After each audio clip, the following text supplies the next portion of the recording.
Olá, eu sou Lohane Martins, repórter multimídia da Rede Tribuna. Hoje vamos conversar com Custódio Serrati Castelã, delegado aposentado da Polícia Civil do Estado. Está lançando um novo livro falando sobre a Polícia Civil brasileira, contando um pouco dos 215 anos da história da corporação. Seja muito bem-vindo ao nosso estúdio. Muito obrigado, o prazer é nosso poder estar aqui contando um pouco dessa história. Ai, que bom. Eu queria perguntar primeiro como que o senhor entrou na Polícia Civil. Eu entrei na Polícia Civil ainda muito jovem, né?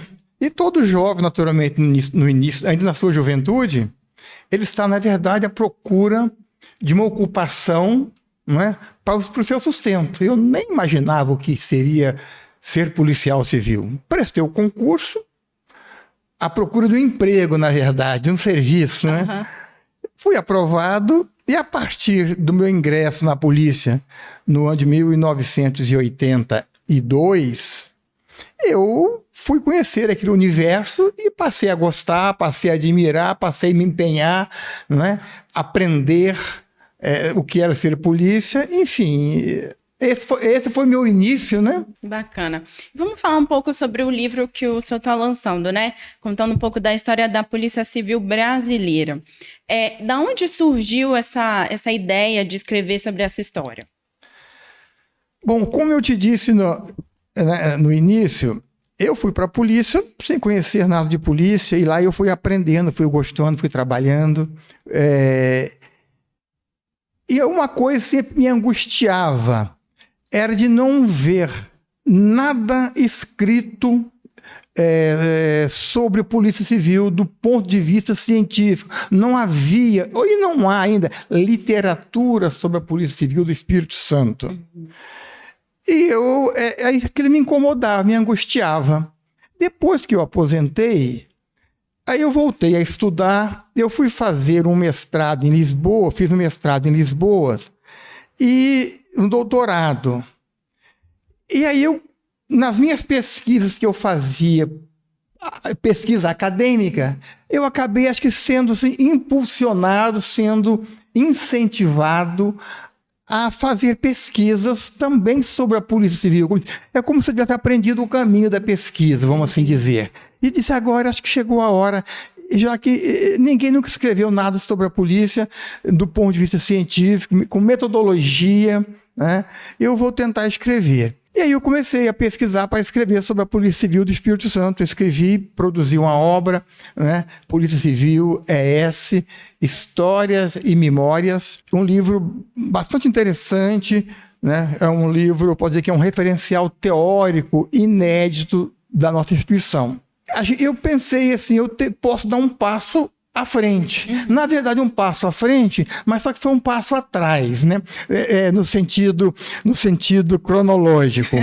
Porque eu escrevi sobre a Polícia Civil do Espírito Santo. Eu fiz um recorte republicano, né? A partir de 1889 até os dias atuais. Aí, então, eu falei, olha, tem alguma coisa vaga. A Polícia Civil não nasceu com a República. Ela nasceu bem antes. Eu vou dar um passo atrás agora, né, cronologicamente falando, e vou buscar a origem da polícia no seu nascedouro até a República. É o pedaço que está faltando. Sim, uhum. Então eu comecei a pesquisar e remontei, fiz o recorte, então, né, o recorte temporal da chegada da família real, né, ao Brasil em março de 1808. Foi quando Dom João, então, devido àquela situação que veio de Lisboa, fugido da guerra napoleônica, né? E aqui, então, ele se sentiu na obrigação de organizar a coroa aqui e governar Portugal a partir do Brasil. Então, aqui ele teve que criar as estruturas de governo, né, da coroa. E dentro dessas estruturas de governo, ele criou uma instituição chamada Intendência Geral de Polícia. E nomeou como o intendente um brasileiro, mas que veio de Lisboa com a família real, que esse Paulo Fernando Viana já era ouvidor-geral da coroa em Portugal e veio ser, então, intendente-geral de polícia, formado em Coimbra, ele, aqui no Brasil. E depois o Dom João retornou a Portugal, como a história já conta. Dom Pedro I continuou com a Intendência Geral de Polícia. Aí veio a Constituição de 24, já com o parlamento começou a criticar muito a intendência, etc. Enfim, em 32 foi feito um Código de Processo Criminal do Império, e toda a função da Polícia Judiciária, da Polícia Civil, passou para o Poder Judiciário pelo Código de Processo Penal, Código de Processo Criminal do Império. Então a Polícia Civil continuou, né, ali no Poder Judiciário até em 41. Em 1841 foi criada a Lei 216, que então criou a figura do chefe de polícia. Enfim, e aí eu vou escrevendo até a República. Aí eu completei os dois períodos. O período da coroa, do Primeiro e do Segundo Império, nesta obra que eu estou lançando, que é a Polícia Civil Brasileira, 1808 a 1889. Né? Polícia Civil, instituição de Estado, 215 anos de história. E assim eu conto, então, a história da Polícia Civil desde o nascedouro, mas nós temos que lembrar que no período da coroa e dos dois impérios, o Brasil era único, não era federativo. A polícia era única. Era isso que eu ia perguntar. Não funcionava como a gente conhece hoje, então, né? Não funcionava porque você tinha polícia em todas as províncias, mas a polícia tinha um comando único. É como se nós fôssemos imaginar hoje, por exemplo, a Polícia Federal. Ela está em todo o Brasil, mas o comando dela é um comando do governo federal. Assim era a Polícia Civil, que também não tinha esse nome, esse adjetivo civil, né? Uhum. Era a polícia da coroa, né? Mas que fazia as funções, né? Já exercia a atividade de polícia civil e judiciária. Então, somando desde a chegada da família real, quando foi criada a Intendência Geral de Polícia, em 10 de março de 1808, até os dias atuais, soma 215 anos. E ela tinha a mesma função, assim, que tem hoje, de investigação, de prender os bandidos? Como que funcionava nessa época da coroa? A Intendência Geral de Polícia, ela desenvolvia uma gama enorme de atividades. Quase tudo que as prefeituras fazem hoje era função da intendência. Ela cuidava de arrecadar tributo, cuidava da saúde pública, cuidava de urbanização, cuidava de abrir rodovias, aterrar manguezais e segurança pública também. Então ela fazia todas as atividades que a Polícia Judiciária Civil faz hoje. Mas fazia também muitas outras coisas que pertencem a outros órgãos de governos. E como que chegou a essa polícia que a gente conhece hoje, né, dividida por estados? Como que chegou a essa Polícia Civil de hoje? Bom, aí com um movimento histórico, né, republicano, de se criar no Brasil, né, a República. E com o fim do Império, bom, quando se criou a República, o Brasil tornou a República Federativa dos Estados Unidos do Brasil. Sim.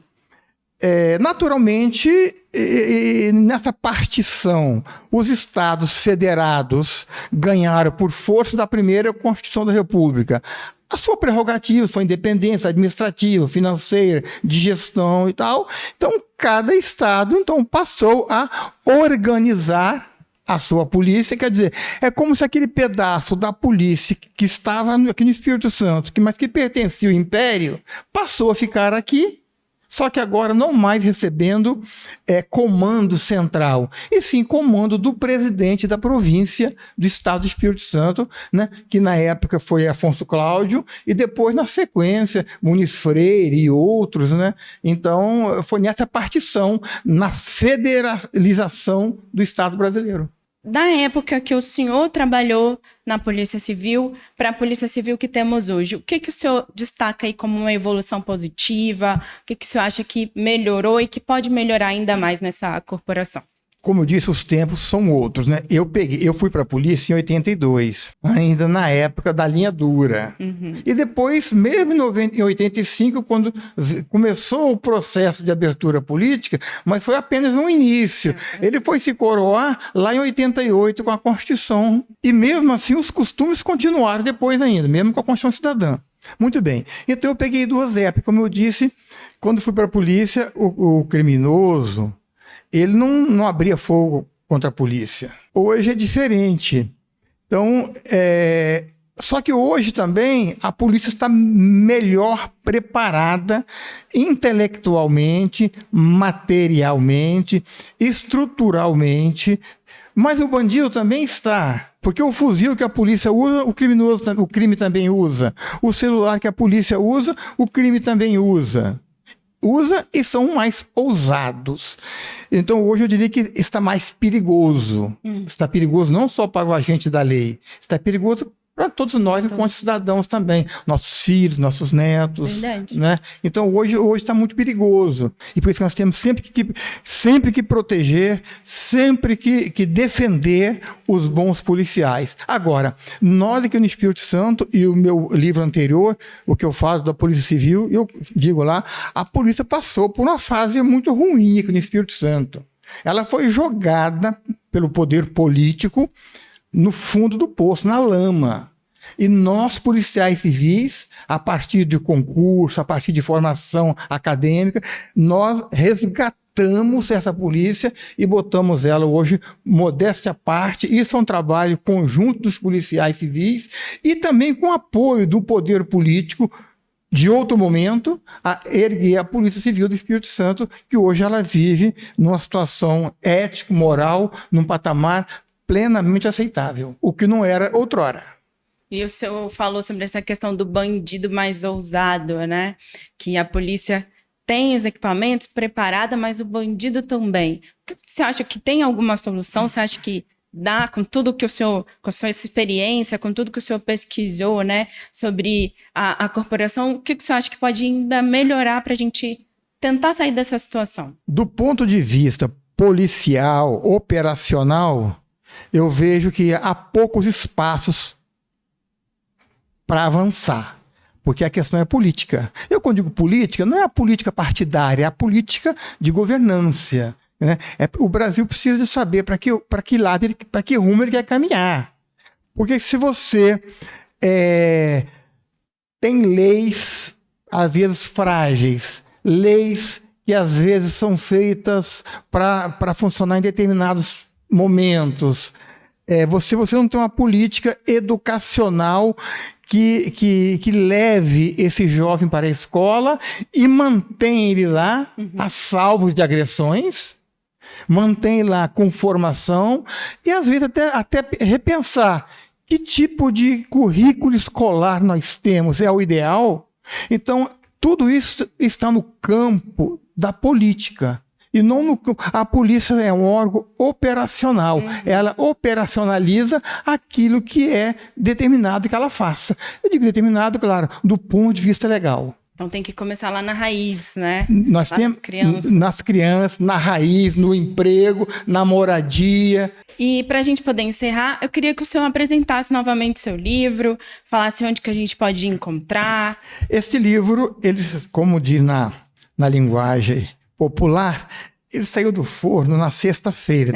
Tá até quentinho super ainda. Novo. Tá quentinho ainda. E nós ainda não fizemos nem o lançamento dele oficial. Olha, né? Primeira mão. Primeiríssima mão aqui com você. Ele não tinha feito, agora aqui no microfone já está feito. Mas nós vamos fazer um evento de lançamento e a imprensa será convidada, todos serão convidados, e lá nós poderemos dizer onde o livro será encontrado. Ah, que ótimo! Então tá bom. Queria te agradecer mais uma vez pela sua presença aqui no nosso estúdio e por contar pra gente um pouco sobre essa história da corporação. Muito obrigada, viu? Eu que agradeço essa oportunidade de você abrir o microfone e o coração para a gente aqui poder falar um pouco, né? Como eu disse, que a nossa Polícia Civil não tinha uma história escrita, uma história, uma literatura apresentada. E agora a gente teve a oportunidade de não só escrever, como vir aqui dizer que nós temos, né, uma literatura.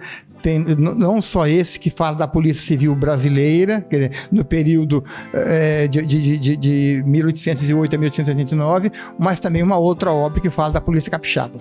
E este foi o Estúdio Tribuna Online. que está disponível na versão impressa de A Tribuna, no site do Tribuna Online, no nosso canal do YouTube e também nos principais tocadores de podcasts.